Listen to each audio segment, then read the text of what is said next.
வணக்கம். நம்ம சேனலுக்கு தொடர்ந்து ஆதரவளித்துக் கொண்டிருக்கும் நல்ல உள்ளங்களுக்கு நன்றி. எங்களால் முடிஞ்சளவுக்கு அண்மை தகவல் கொடுத்துட்ருக்கோம். அதாவது புள்ளியியல் நிலைக்குழு கலைப்பு இது இப்போ காங்கிரஸ் பெரிய அளவுக்கு பேசிகிட்டு இருக்கு. குறிப்பாக பார்த்தீங்கன்னா இந்த புள்ளியியல் நிலைக்குழுவை ஏன் ஒன்றிய அரசு கலைத்தது? ஏற்கனவே நிதிஷ், நாயுடு, சிராக் பாஸ்வான், ஆப்னாதல், நிஷாந்த் பாட்டி, அவங்க கூட்டணி கட்சி ஜெயந்த் சௌத்ரி உட்பட, ஷிண்டே உட்பட எல்லாரும் வலியுறுத்திட்டு இருந்த ஒரு பிரச்சனையை ஏன் இவ்வளவு அதிரடியாக கலைக்கிறார்? ஏற்கனவே இந்தியாவில் புகழ்பெற்ற பொருளாதார நிபுணரும் புள்ளியியல் துறையின் முன்னாள் தலைவருமான இந்த பிரணாவ் சிங் தலைமையில் தான் இந்த குழு போட்டாங்க. 14 பேர் கொண்ட குழு. இந்த புள்ளியியல் துறையை அதிரடியாக இன்றைக்கி ஒன்றிய அரசு கலைக்குதுன்னா அப்போ நிதிஷ், நாயுடு எதுவும் கேட்க மாட்டாங்கன்னு பண்ணுறாங்களா? இதற்கான பின்னணி என்ன? ஏன் திடீர்னு இப்போ கலைக்கிறாங்க? ஒருவேளை ராகுல் காந்தி வெளியிலேருந்து அவர் ஆர்எஸ்எஸ், பிஜேபி தான் இந்த நாட்டை கொள்ளடிச்சிட்டு இருக்காங்க, இவங்க 2 பேரும் தான் சேர்ந்து நாட்டை குட்டிச்சவராக்கிட்டு இருக்காங்க, மக்கள் இவங்களை பார்த்தெல்லாம் பயப்பில்லை, புல்டோசர் கலாச்சார பார்த்துன்னு டெக்சாஸ் மாகாணத்தில் பேசினதுனால அதை திசை திருப்பதற்காக இந்த நடவடிக்கை எடுத்தாங்களா அப்படின்னு என்ன தோணுது. அந்த புள்ளியியல் துறை எது? ஏன்னா புள்ளியியல் துறை அமலாக்கத்துறையில் லிஸ்ட்டில் வருது, அந்த டிபார்ட்மெண்ட்டுக்கு வரும், நிர்மலா சீதாராமன் அவர்கள் டிபார்ட்மெண்ட்டு. இப்படிப்பட்ட சூழ்நிலையில் இந்த புள்ளியியல் நிலைக்குழுவை ஏன் கலைச்சாங்க அப்படிங்கிற பற்றி தான் பார்க்க போகிறோம். ஏன்னா அந்த புள்ளியியல் அப்படிங்கிற துறை உங்களுக்கு கடந்த ஜூலை மாதம்தான் புகழ்பெற்ற பொருளாதார நிபுணர் பிரணவ் சிங் தலைமையில் ஒரு 14 பேர் கொண்ட குழு அமைக்கப்பட்டது. ஒன்றிய அரசு தான் அமைச்சாங்க. ஏன் அமைச்சாங்கன்னா தேர்தலுக்கு முன்னாடி அமைச்சாங்க. ஏன் அவ்வளோ வேகம் அமைச்சாங்கன்னா, அதாவது இன்றைக்கி மக்கள் தொகை கணக்கெடுப்புங்கிறது முக்கியம், ஜாதிவாரி கணக்கெடுப்புங்கிறது முக்கியம், முஸ்லீம்கள் எவ்வளோ வேலையில் இருக்காங்க, தலித்துகள் எவ்வளோ வேலையில் இருக்காங்க, பெண்கள் எவ்வளோ நிலைமையில் இருக்காங்க, சாப்பாட்டுக்கு எல்லாமே எவ்வளோ பேர் இருக்காங்க, உயர்ந்த இடத்துல எவ்வளோ இருக்காங்க, இன்கம் டேக்ஸ் எவ்வளோ கட்டுறாங்க, ஜிஎஸ்டி எவ்வளோ கட்டுறாங்க, டிடிஎஸ் எவ்வளோ கட்டுறாங்க, இப்படி எல்லா விஷயங்களும் அந்த புள்ளியியலில் சொல்லப்படும். இது நிதிஷ்குமாருடைய கோரிக்கை எல்லாத்தையும் சொல்லிக்கிட்டே போகலாம்.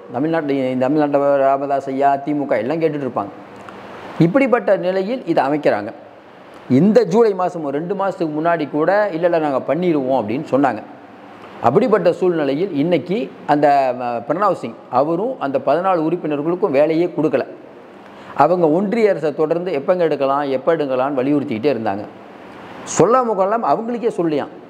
ஏன்னா ஒரு இந்தியாவின் பொருளாதார நிபுணர், ஏற்கனவே புள்ளியியல் துறையில் தலைவராக இருக்கார், அவருக்கே சொல்லாமல் நீங்கள் எப்படி கலைச்சிங்க? அப்போ எவ்வளோ பெரிய அவமானம் இருக்குது.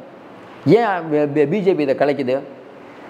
புள்ளியியல் துறை சென்சஸ் எடுக்க ஆரம்பித்தா இந்தியாவில் முஸ்லீம்கள் எவ்வளோ வறுமையில் இருக்காங்கன்னு தெரிஞ்சு போயிடும், தலித்துகள் எவ்வளோ பின்தங்கி இருக்காங்கன்னு தெரிஞ்சு போயிடும், உயர் ஜாதியில் இருக்க எவ்வளோ பேர் வளமாக இருக்காங்க, அவங்க இங்கே எந்தெந்த பொறுப்பில் இருக்காங்க, நீதி அரசர்களாக, காவல்துறை அதிகாரிகளாக, அண்டர் செக்ரட்டரிகளாக, இப்படி பல்வேறு மட்டத்தில் அவங்க எவ்வளோ வலிமையாக இருக்கிறார்கள்னு தெரிஞ்சிடும். பிஜேபி சொல்கிற மாதிரி எல்லோரும் இந்துக்களையே ஒன்று கொடுங்கன்னா கூட மாட்டாங்க யாரும்.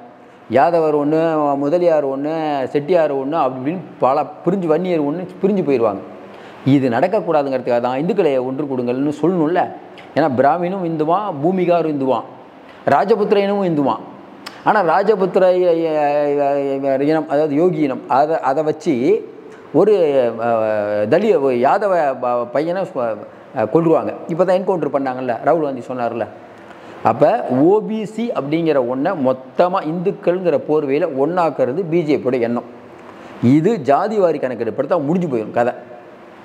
ஏன் சிம்பிளாக சொன்னால் ராமதாஸ் ஐயா கேட்பார்ல, என்னங்க எவ்வளோ கொடுத்துருக்கேன், எனக்கு இன்னும் ஏற்றி கொடுங்கம்பாரு. தேவர் கம்யூனிட்டி கேட்பாங்க, எல்லோரும் கேட்பாங்கல்ல, என்னங்க எங்களுக்கு கம்மியாக இருக்கீங்க, ஐயா பிராமின்ஸ் ரொம்ப கம்மியாக இருக்காங்க, அவங்களுக்கு எதுக்கு அவ்வளோ இடஒதுக்கீடு?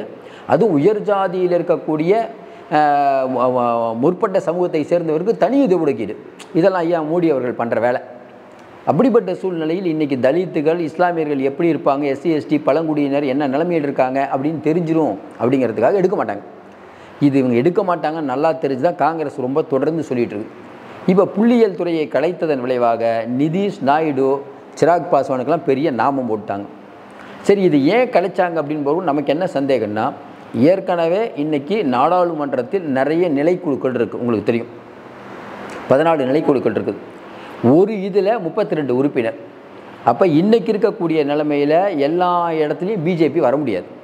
ஏன்னா சரிக்கு சமமாக எதிர்கட்சி வந்துட்டாங்க. அப்போ இந்த நிலைக்குழுவில் போனால் என்னென்னா, இப்போ நம்ம தமிழ்நாட்டில் செல்வ பெருந்தகை, வேல்முருகன்லாம் போயிட்டுருக்காங்களே, எல்லா ஸ்கூலு எல்லா இடத்துக்கும் போய் ஒழுங்காக இருக்கான்னு ஆய்வு பண்ணுவாங்க. அவங்க போகிற செலவு எல்லாம் கவர்மெண்ட் பார்த்துக்கும். அதுக்குன்னு தனி அலவன்ஸ்லாம் உண்டு. ஒரு பவர் தான் அது. அதை கைப்பற்றுவதற்கு இன்றைக்கி பெரும்பாலான கட்சிகள் முயற்சி பண்ணிகிட்டு இருக்காங்க. அதிகமாக யாருக்கு கிடைக்கும்? காங்கிரஸ் கிடைக்கும். காங்கிரஸு, முதலமைச்சர் ஸ்டாலின், மம்தா பானர்ஜி எல்லாத்தையும் கிடைக்கும். அப்போ நிலைக்குழுவில் நிதிக்குழு இருக்குது, அதுக்கப்புறம் கனரக தொழில் அதுக்கு ஒரு குழு இருக்குது, அதுக்கப்புறம் வந்து அந்த சப்சிடி கொடுக்குறாங்கள அதுக்கு ஒரு குழு இருக்குது, பெண்கள் மேம்பாட்டு அதுக்கு ஒரு குழு இருக்குது. இந்த பெண்கள் மேம்பாட்டு குழுலாம் முதல்ல ஸ்மிருதி இரானி அமைச்சராகவும் இருந்தாங்க, அந்த குழுவிலையும் இருந்தாங்க. இப்போ கூட பார்த்திங்கன்னா தமிழ்நாட்டில் நம்ம ட்ரெயினில் ஒருத்தர் தகராறு பண்ணார், உங்களுக்கு தெரியும், நம்ம தமிழக பிஜேபியில். அவர் யாருன்னா ரயில்வேயில் ஆலோசனை குழுவில் இருப்பார். பிஜேபி ஏன்னா அப்போ வந்து எதிர்கட்சி இல்லைனால எல்லாம் போட்டாங்க. இப்போ என்ன சிக்கல்னா எல்லா குழுவிலையும் இன்றைக்கி ஒரு 7 குழுவை காங்கிரஸ் கேட்குது. இப்போ இவங்க 5 தரங்கிறாங்க, அவங்க 7 கேட்டுட்ருக்காங்க. இது ஒரு பெரிய பிரச்சனையாக ஓடிட்டுருக்குது. அதாவது புதுசாக குழு அமைக்க போகிற நேரத்தில் இருக்கிற ஒரு குழுவை கலைச்சாங்கன்னா என்ன அர்த்தம்னா, நாங்கள் துணை சபாநாயகரும் உங்களுக்கு கொடுக்க மாட்டோம், குழுவிலேயே உங்களுக்கு இடம் கொடுக்க மாட்டோம், பண்ணுறத பண்ணுங்க. அதாவது என்ன ஒரு அட்டமன்ட் போக்குன்னா என்னென்னா, நாடாளுமன்றத்தை சுமூகமாக நடத்தக்கூடாது. ஏன்? ராகுல் காந்தி பேசிட்டு பெரிய அளவுக்கு ஆயிடுச்சு. ராகுல் காந்தி பேசினா பதில் சொல்ல முடியாது. அடுத்து பிரியங்கா வேறு வராங்க. மோடி ஐயா எதுக்கும் பதில் தெரியாது, பேசவே தெரியாது அவருக்கு. அவர் பாட்டுக்கு பேசுவார், மன் கி பாத் அதில் பேசுவார். மற்றபடி மீடியாட்டில் பேச மாட்டார், அவரே பேசுவார், என்னென்னோ பேசுவார், அதை போடுவாங்க. இப்படிப்பட்ட சூழ்நிலையில் இன்றைக்கி இதற்கு சிராக் பாஸ்வான்லேருந்து நிதிஷ்லேருந்து எல்லோரும் என்ன சொல்ல போகிறாங்கன்னு பார்த்துட்ருக்காங்க. வக்பு வாரிய விஷயத்தில் நிதிஷ் கட்சி எதிர்த்தது, நாயுடு கட்சி இல்லை இது வந்து ஜாயின்ட் பார்லிமெண்ட்ரி கமிட்டின்னு சொல்லிட்டு ஒதுங்கிட்டாங்க. அதுக்கப்புறம் அவங்களும் எதிர்த்தாங்க. ஜெகன்மோகன் ரெட்டி எதுக்க ஆரம்பிச்சிட்டார். அப்போ வக்பு வாரிய விஷயம் பிரச்சனை, பொது சிவில் சட்டம் பிரச்சனை, ஒரே நாடு ஒரே தேர்தல் பிரச்சனை, இப்படி பல பிரச்சனைகள் இருக்கும்போது இந்த கூட்டணி எப்படி 5 வருஷம் போகும் நம்மளே கேட்குறோம். சொல்லுங்கள். இப்போ என்னென்னா ஜெயலலிதா அம்மா வந்து கூட்டணி பேசிகிட்டு இருக்கும்போது வேட்பாளர் லிஸ்ட் வெளியிட்டாங்க. அது ஜெயலலிதா பவர் அந்த அம்மாவுக்கு. நீங்கள் உங்கள் கூட்டணி கட்சியில் இவ்வளோ பேர் கட்சியை வச்சுக்கிட்டு டக்குன்னு ஒரு முடிவு எடுத்து நீங்கள் குழுவை கலைச்சிங்கன்னா இது எந்த மாதிரியான விளைவுகளை ஏற்படுத்தும்? இப்போ தேர்தலில் என்ன பேச்சு வரும்? ஹரியானாவில் ஐயா ஜாதிவாரி கணக்கெடுப்பு எப்பயும் நடத்த மாட்டார் பாருங்கள், புள்ளியியல் துறையை கலைச்சிட்டாங்க, முடிஞ்சு போச்சா? இப்போ ராகுல் காந்தி வந்து டெக்சாஸில் பேசிகிட்டு இருக்காருல, ஆர்எஸ்எஸ் பிஜேபியை கண்டு மக்கள் நடுங்கலை, இவங்க இந்தியாவை ஒரே ஒரு முகம்ங்கிறாங்க, இந்தியாவுக்கு பல முகங்கள் இருக்குதுன்னு இப்போ பிரித்து மேய்ஞ்சிட்டார். நம்மளும் சொல்கிறோம் இந்தியாவுக்கு பல முகங்கள் இருக்குது, நமக்கும் மணிப்பூருக்கும் நிறைய வித்தியாசம், நமக்கும் இமாச்சல பிரதேசம், நமக்கும் சிக்கிம், சொல்லுங்கள் எவ்வளோ வித்தியாசம். வெளிநாடு போகிறதும் ஒன்று தான், இதுக்கு போகிறதும் ஒன்று தான், மணிப்பூர் போகிறதும் ஒன்று தான். என்ன ஒன்று, வெளிநாடு போனால் பாஸ்போர்ட் வேணும், அங்கே போனாலும் வேறு மொழி, அங்கே போனாலும் வேறு மொழி. உண்டா இல்லையா? எப்படி இந்தியா ஒரே நாடாக இருக்க முடியும்?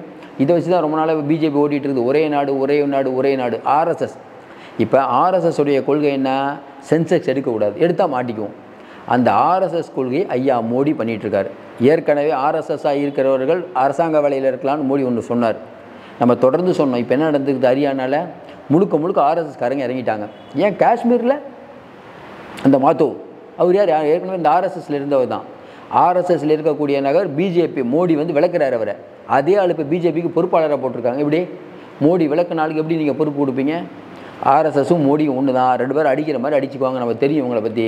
மற்றபடி ஒரே ஒரு விஷயம் தான் சொல்லணும், இன்றைக்கி இருக்கக்கூடிய சூழ்நிலையில் ஒரு குழுவை அமைத்து விட்டு அந்த குழுக்கே தெரியாமல் அதை வந்து நீங்கள் கலைக்கிறீங்க அப்படின்னா 2 விஷயம் நம்ம புரிஞ்சுக்கலாம். ஒன்று, இதை வேறு எதையோ மறைக்கிறதுக்கு. ஏற்கனவே இந்த ஹிண்டன்பர்க் அறிக்கை வரும்போது வேற ஒன்று பேசுவாங்க, அந்த மாதிரி இன்றைக்கி ராகுல் காந்தியோடைய பேச்சு வெளியில் வந்துடக்கூடாது அப்படிங்கிறத தடுக்கிறதுக்காக இப்போ இந்த ஒரு குழுவை கலைக்கிறது. இப்போ இவர் நம்ம நாயுடு நிதிஷ் எல்லாம் என்ன சொல்லுவாங்க, எப்படிங்க குழுவை கலைக்கிறீங்கன்னா, இல்லை நாங்கள் ஒரு புது குழுவை போட போகிறோம் அப்படின்னு ஏதோ ஒன்று சொல்கிறதுக்காக மடை மாற்றும் நடவடிக்கை தான், வேறு ஒன்றும் இல்லை. ஒன்று தான் சொல்கிறோம். இன்றைக்கி இருக்கக்கூடிய நிலைமையில் காஷ்மீரில் தோக்க போகிறாங்க.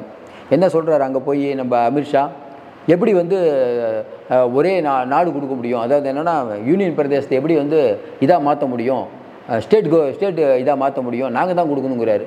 நீங்கள் தான் கொடுக்கணும், அதுக்கு சட்டசபையில் தீர்மானம் போடுறது யார்? புது கவர்மெண்ட் தானே போடணும், நீங்கள் தான் வந்தால் தான் போட மாட்டீங்களே. இது கூட தெரியாமல் பேசிகிட்டு இருக்காரு. ஃபருக் அப்துல்லா சொல்ல மாதிரி இந்துக்களை அச்சுறுத்த பார்க்கிறார் அமித்ஷா. உண்மை அது, மிரட்டுறது.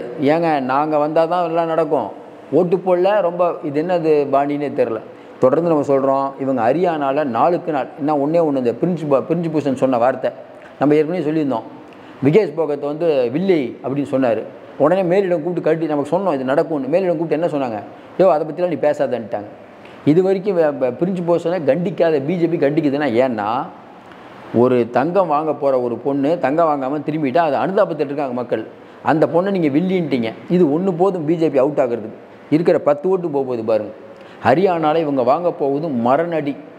அதையும் தாண்டி இப்போ ஜாதிவாரி கணக்கெடுப்பு இல்லைன்ட்டாங்க, குழுவை கலைச்சிட்டாங்க. இது பெரிய அளவுக்கு விவாத பொருள் ஆகும் கண்டிப்பாக. நம்ம இன்னொன்று யோசிக்கிறோம், ஒரு ராகுல் வெளிநாடு போனவுடனே சொல்லிட்டாங்களோ. ஏன்னா ராகுல் இருந்தால் நிறைய பேசுவார், எல்லார் கவனத்துலையும் பெறும். இப்பயும் பேசுவார், வெளிநாட்டில் பேசுவார்ல. புள்ளியியல் டிபார்ட்மெண்ட்டை ஏன் கலைச்சிங்க, பார்த்தீங்கன்னா இவங்களுடைய இரட்டை வேடம் புரியுது அப்படிலாம் பேசுவார். தொடர்ந்து நம்ம சொல்லிட்டு இருக்க மாதிரி ஏகப்பட்ட விஷயங்கள்.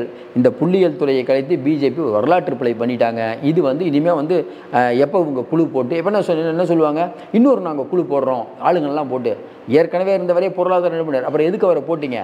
அவர் என்ன வேலை பார்த்தாரு? இத்தனை நாள் வேலை பார்த்து ஒன்றுமே வேலை பார்க்கவே விடலை. வேலை பார்க்காத ஒருத்தருக்கு நீங்கள் டக்குன்னு எல்லாத்தையும் தூக்குறீங்க. அப்போ அவர் ஏதாவது தவறு பண்ணிட்டாரா? ஏதாவது சொல்லணும்ல. மறுபடியும் சொல்கிறோம், இன்றைக்கி இருக்கக்கூடிய பிஜேபி வசமாக மாட்டிடுச்சு. வரக்கூடிய நாட்கள் பிஜேபிக்கு ரொம்ப கடுமையான நாட்களாக தான் இருக்கும். ஐயா மோடி வேறு ரொம்ப நாள் பேசல. நம்ம ஆளுநர் ஐயா அவர் வேறு இப்போ டெல்லியில் அமித்ஷாவை பார்க்க போயிருக்காரு. ஏன்னா அவரை இன்னும் பதவி நீட்டிப்பே பண்ணல. பதவி நீட்டிப்பே பண்ணாமல் நிறைய வேலை உட்காந்து பண்ணிகிட்டு இருக்காரு. பதவி நீட்டிப்பு பண்ணுவாங்க தான் நம்ம நினைக்கிறோம். ஏன்னா இவர் மாதிரி ஒரு ஆள் தான் தமிழ்நாடு பிஜேபிக்கு தேவை. ஆனால் ஆளுநர் தமிழ்நாடு பிஜேபி தலைவராக ஆளுநர் மாளிகையிலிருந்தே பணியாற்றுவாருங்கிறத நம்மளால் புரிஞ்சுக்க முடியுது. மீண்டும் சந்திப்போம். நன்றி, வணக்கம்.